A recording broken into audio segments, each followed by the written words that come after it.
गुरु माँ, क्या एकादशी पर सर धोने से पाप लगता है?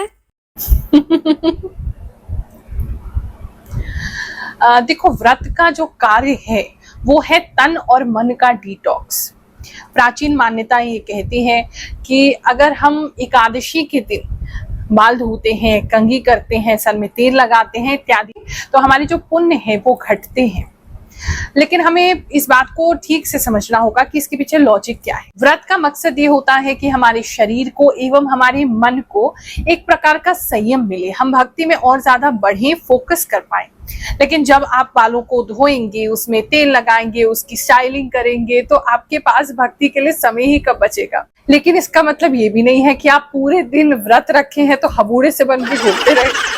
आप अपने आप को सिंपल रखिए लेकिन साफ रखिए।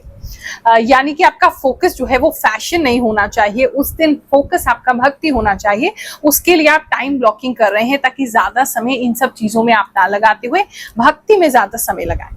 दूसरा एक रीजन ये मुझे समझ में आता है कि जब एकादशी का व्रत आप करते हैं या कोई सा भी व्रत करते हैं, तो उस समय में कुछ लोगों के साथ ऐसा होता है कि बीपी आपका डाउन हो सकता है, आपका लो ब्लड शुगर हो सकता है। तो इस केस में पहले जैसे नदी तालाब में जाके नहाते तो ठंडे पानी में सुबह सुबह नहाना, हैवी काम करना जैसे कपड़े धोना, वहां से पानी लेकर के आना, या घर के झाड़ू पोछा इत्यादि हैवी काम जो अगर किए जाते हैं, तो उस स्थिति में उनका जो शुगर है वो और ज्यादा ड्रॉप हो सकता है या उनका बीपी और ज्यादा लो हो सकता है। तो इसलिए भी हैवी काम जो है वो लेडीज को मना किए जाते थे कि उस दिन आप ना करें। लेकिन अब आपको कोई हैंडपंप से या नदी से कोई पानी खींच के तो लाना नहीं है।